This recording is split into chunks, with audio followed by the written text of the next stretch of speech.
Pero son las células parietales. No sé, estamos muy Oxínticas. Esas son las que producen el ácido clorhídrico y el factor intrínseco. ¿Qué hace el factor intrínseco? Se une a la vitamina B12. Forma un complejo insoluble y evita su degradación por el ácido y por las enzimas digestivas. Y se une de esta manera, luego llega el ilium y se absorbe ahí la vitamina B12. ¿Dónde se encuentra la vitamina B12? En las carnes. Por eso es que los veganos tienen que suplementarse con B12, porque no tienen una fuente natural. ¿Dónde se absorbe? No hay ningún elemento vegetal que tenga B12. Su carencia queda anemia megalódica. Es una anemia que se caracteriza porque sus células son grandes. ¿Y cuándo se vuelve una anemia perniciosa? Megaloblastica o perniciosa. La otra es anemia eso es de la megaloblastica es la megaloblastica.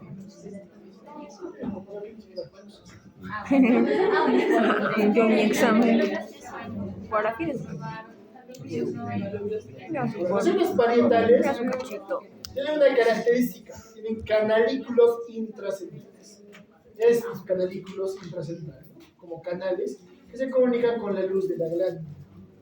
Y van a ser importantes porque dentro de estos canalículos es donde se activa y se forma el ácido clorhídrico. Vamos a ver las células principales o sinógenas usualmente están en el fondo, ¿no es cierto? Son las que van a producir el pepsinógeno. No están presentes ni en las glándulas cardíacas y tampoco en la zona del antropilórico, o sea, básicamente están en el cuerpo.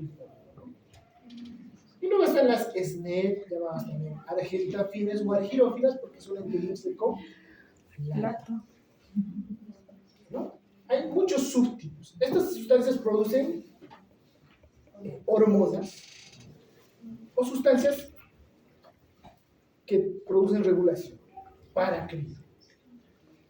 ¿No? No necesariamente hormonas, sino también regulación para cría. Es decir, que van a regular la función de otras células adversas. Y más o menos ya se han identificado 13 tipos. No solo están presentes en el estómago, están presentes en el estómago y el intestino delgado, ¿no? Incluso el colon.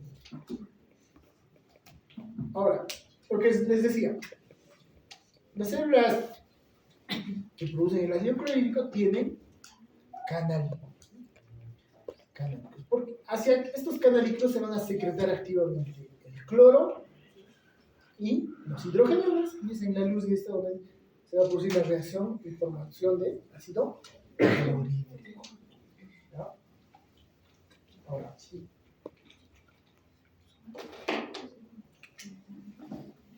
Normalmente estas células parietales necesitan un estímulo para la producción del ácido clorhídrico. Usualmente van a tener 3 receptores bien marcados.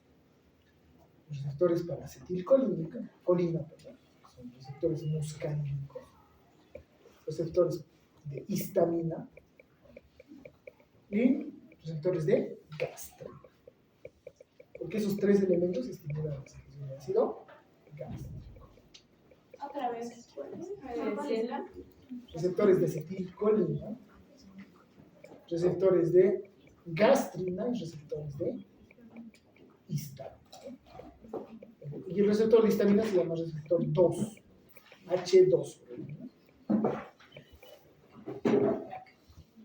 ¿Qué hacían estos receptores? Esos estimulan, cuando se activan o entran, su ligando entra en contacto con ese receptor, estimula la secreción de ácido clorhídrico, de cloro y de hidrogenados. Como les decía, las células enteroendocrinas van a sintetizar una serie de sustancias, ¿no? Hasta ahora ya se han descrito estas hormonas: la gastrina, colecistocinina, secretina, el péptino intestinal activo, el GIP, la motilina, la somatostatina y la grenina. Eso se considera hormonas, ¿no? Pero hay otra cantidad de sustancias que simplemente tienen función para acá. Y estos se van a sintetizar a lo largo de todo el tubo digestivo, ¿no? Desde el estómago en adelante. ¿Y quiénes las sintetizan? Las sustancias enteroendocrinas. En el estómago, por ejemplo, son de importancia la gastrina y la gnémula. La gastrina va a ser producida por las células G. Las células G son un subtipo de células SNED o enteroendocrinas que sintetizan gastrina. ¿Y la gastrina qué hace? Estimula la secreción. Normalmente liberan su secreción al torrente sanguíneo y por la sangre llegan hacia la submucosa, luego de la submucosa también pueden llegar a la lámina propia y entrar en contacto con los receptores que usualmente están en la parte basal de las células. ¿No? O la grelina, que también va a ser producida por las células G del estómago y va a tener dos funciones, ¿no? Como ya les dije, una de ellas será la de relajar el músculo del estómago, ¿no? También la secreción de gastrina. A través de esto va a regular o va a inducir la sensación de apetito y percepción. Más adelante vamos a ver que hay otras sustancias como la colecistocinina, la secretina, que básicamente se sintetizan en el duodeno. Las células I, las células S del duodeno, o el péptido gástrico, y va a ser producida por las células K del duodeno o la motilina. Entonces, ahora, la submucosa tiene los componentes habituales. La muscular externa tiene tres capas: es profunda, circular media y longitudinal externa, que va a estar sobre todo bien definida en la región cardíaca y del algunos en la región del cardio, alrededor de la unión gastroesofágica, van a formar una estructura a manera de corbata suiza, y que algunos se consideran que forman parte del mecanismo antirruptivo.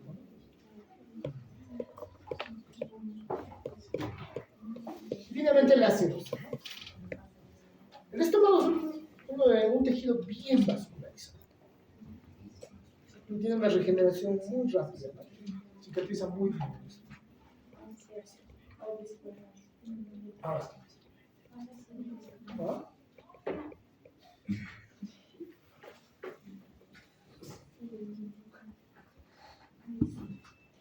Este es un resumen de las células, ¿no?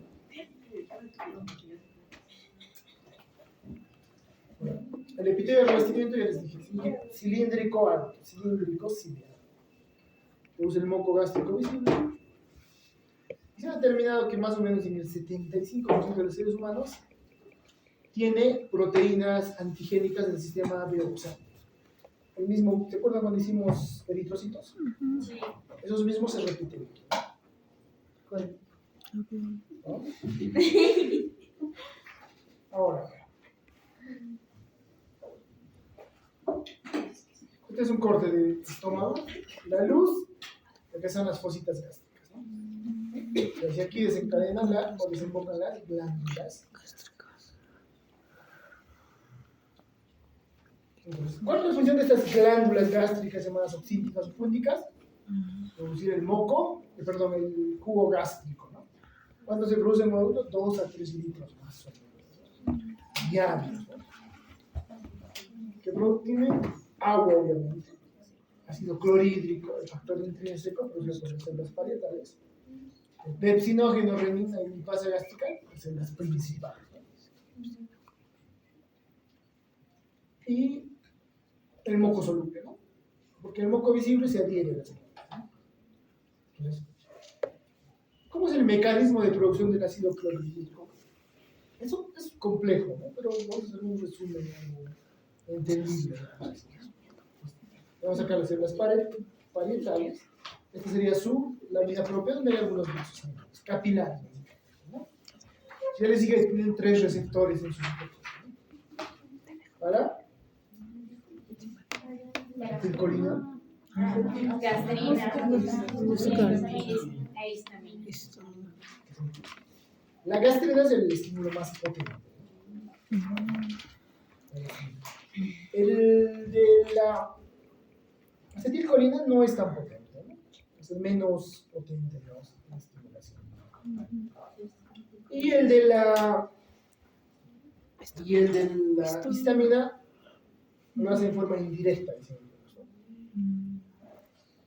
Porque su estimulación hace que se produzca mayor cantidad de gastrina y es en forma secundaria estimula su producción, ¿okay? Pues tenemos la célula, la luz del vaso, el espacio intersticial. Pues normalmente en su interior estas células tienen anhidrasa carbónica. La anhidrasa carbónica va a producir. Recuerden que todas las células tienen en el intersticio dentro de la célula agua y CO2, ¿no? En mayor o menor concentración. Esta anhidrasa carbónica va a producir la generación de ¿qué? De ácido, el cual se va a desdoblar en dos, en bicarbonato y en hidrógeno. Los hidrogenados van a ser secretados por un transportador, un intercambiador potasio por hidrógeno, que es una ATPase, necesita ATP, bomba, va a bombear hidrogeniones por potasio. Por eso es que cuando tienes gastritis, ¿no? Te prohíbe productos que tengan mucho potasio, por ejemplo, el plátano. Igual les habrá pasado que cuando están con resaca comen plátano les molesta el estómago, ¿no? No sé. Es por esta razón, porque el plátano tiene mucho potasio. Y cuando estás mareado, si no estás comiendo A ver, más rápido. Sí. ¿No funciona?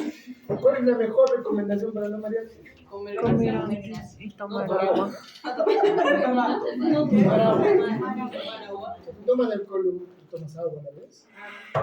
Así que se absorbe menos, o sea, se entremezcla y se absorbe menos.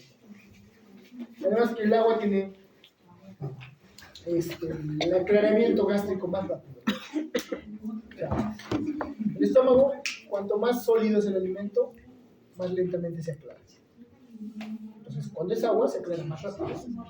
Cuando es alimentos sólidos, más lento. Entonces, si tú comes algo sólido, se entremezcla con el alcohol, pero se sigue absorbiendo el alcohol porque sigue en tu estómago. Va a demorar en aclararse. Lo que tienes que hacer es tomar agua, se va a absorber menos y se va a aclarar más rápido hacia el intestino. Ay, no. No se absorbe mucho, ¿no? ¿Qué? O sea, si no estás acá, no te idiota. Qué estupidez. ¿Qué tipo de agua? ¿Te imaginas que preguntando? Agua de sequía. Depende de dónde estés. En el de la zanja. Agua de río, agua de así, agua que encuentres. No existe ese momento de desesperación. Entonces, y el bicarbonato pasa al intersticio ya donde ya el capilar, ¿no? El cloro va a llegar desde la sangre y a través de un cotransportador que transporta bicarbonato por cloro va a ingresar al citoplasma. Todo el bicarbonato formado pasa al intersticio y todo el cloro del intersticio pasa al interior, aprovechando este mecanismo de transporte. Finalmente el cloro va a ser secretado hacia la luz. Y en la luz del canalículo es donde se van a mezclar estos dos y forman el ácido clorhídrico, ¿no? Entonces la ATPase es esta, ¿no? La bomba. Ahora, normalmente se producen acá, hacia el canalículo, ya les dije, ¿no? Ahora, no sé si se han dado cuenta que cuando comen les da sueño, ¿no? Después del almuerzo. Algunos consideran que es por este bicarbonato. El exceso de bicarbonato puede producir eso. Marea el camino. No hay forma, pues, porque el mecanismo fisiológico produce bicarbonato. Sí o sí, ¿no? Obligado. No sé. Miguel, Y es, y a mí. y eso es lo que les De decía. rato en rato. La luz, esta es la luz del estómago, el epitelio de revestimiento. Y esta es una capa de moco y sífilis, que tiene mucho bicarbonato. Normalmente en esta zona el pH es altísimo, entre 1 a 2. El pH aquí es de 6 a 7, es alcalino por el bicarbonato. Entonces, este es el mecanismo de defensa, ¿no? Pero, por ejemplo, algunos microorganismos como el Helicobacter pylori pueden colonizar, vienen y colonizan esta zona y empiezan a producir sustancias que degradan esta mucosidad. ¿Qué pasa?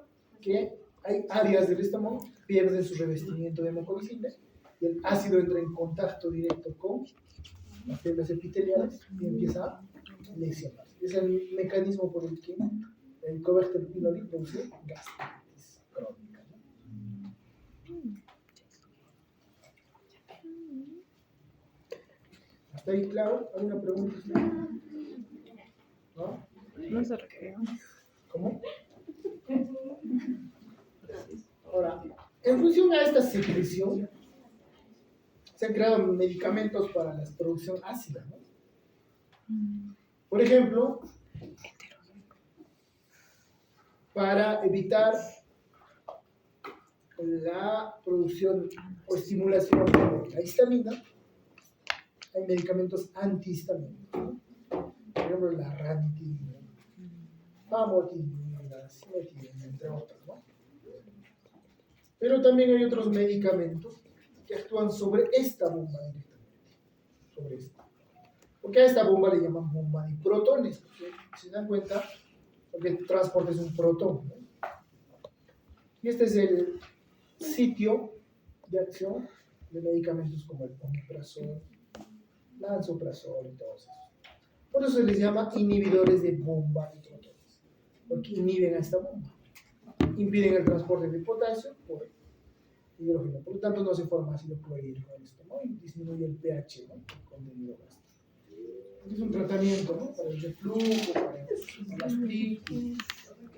Suena como una alarma.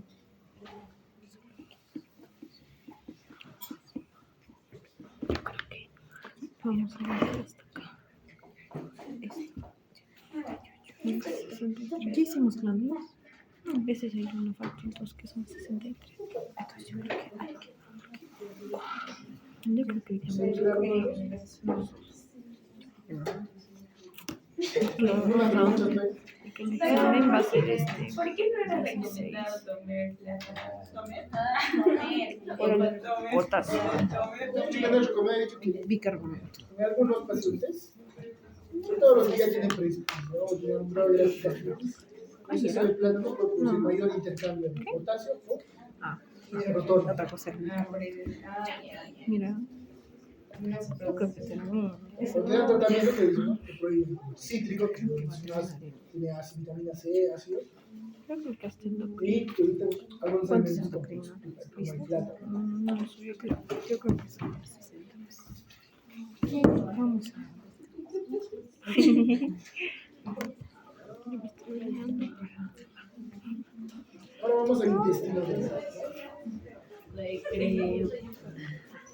Cuando estamos en intestino grueso, A ver, voy a ver. el intestino delgado ¿Por qué no acabo? es una de las porciones más Y grandes, esto 7 metros. 83, Es larguísimo, 7 metros. Saben que tiene 3 porciones bien definidas: el duodeno, el hilo y el hilo. Y es donde se va a producir la máxima absorción de las sustancias, ¿no? De los nutrientes. Histológicamente se parece mucho al sistema digestivo, pero obviamente va a tener ciertas particularidades. Primero, la mucosa del intestino siempre se ve aterciopelada, como una alfombra, ¿no? ¿Por qué? Por esto, porque va a tener vellosidades intestinales. Las vellosidades intestinales son estas de acá, estos deditos que le digo, ¿no? Que se pueden ver. Son formaciones de la mucosa. Básicamente el epitelio y su lámina propia. En cambio, en ciertas zonas, la mucosa completa, toda la mucosa, ¿no? Va a formar pliegues transversales. Pliegues transversales o circulares que se llaman válvulas de Kerr. Que son pliegues transversales de mucosa y de submucosa. Tienen una disposición helicoidal. Recuerden, los pliegues en el estómago longitudinales, en el estómago. En el intestino son transversales. ¿Qué función tiene? Ampliar la superficie de la mucosa. Pero a su vez van a tener estas prolongaciones de la mucosa, que son las vellosidades intestinales. Las vellosidades, este sería un pliegue, por ejemplo, esta es toda la mucosa, este es un pliegue de Kerr, ¿no? O plicas, son más prominentes en el duodeno y se hacen menos prominentes hacia la distancia. El ilion tiene válvulas menos notorias.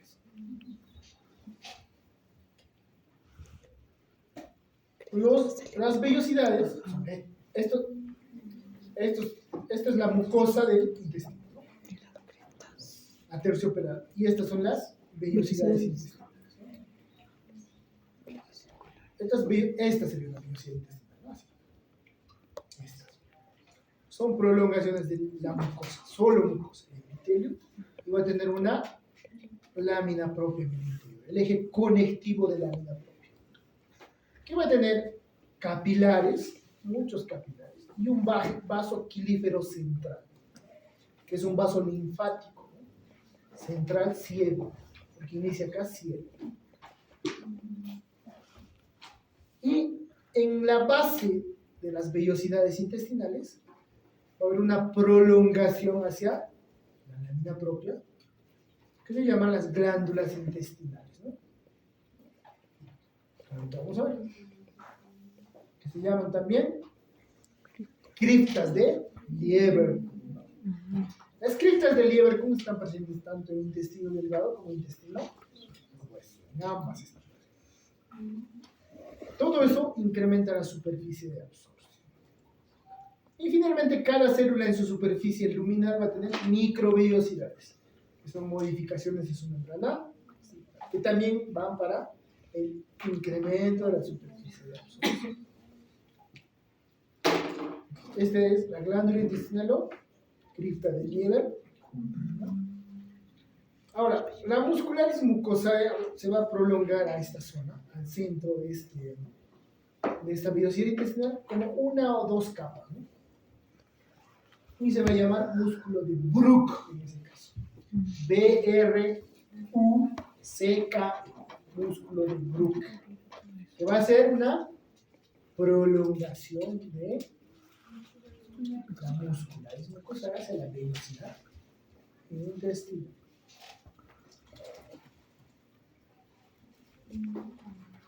Seguimos. La mucosa, el epitelio del intestino es un epitelio cilíndrico simple con microvellosidades, con células de superficie.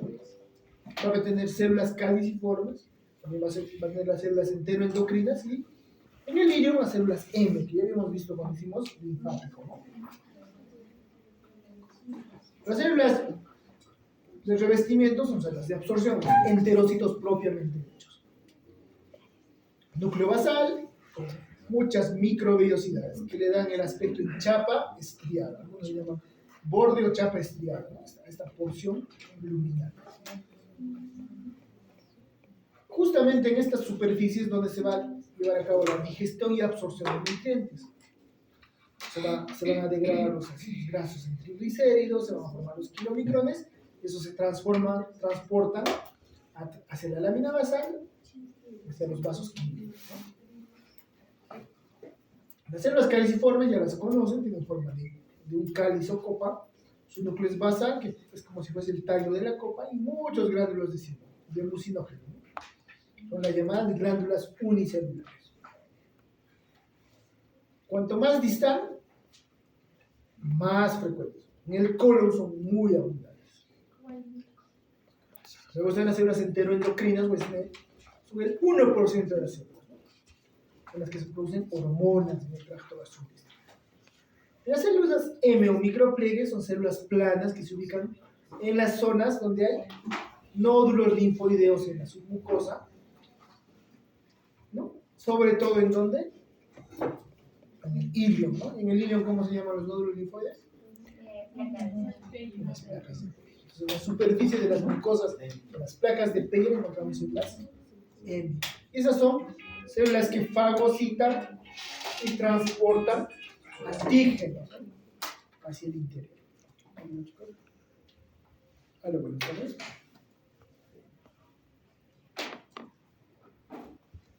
Sí, sí, listo.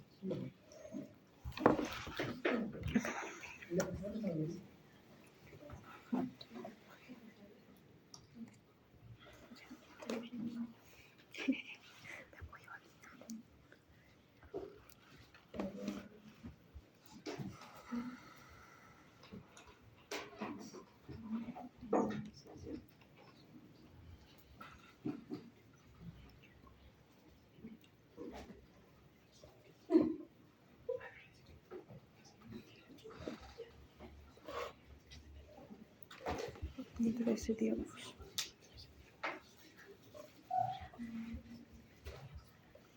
Entonces, digamos,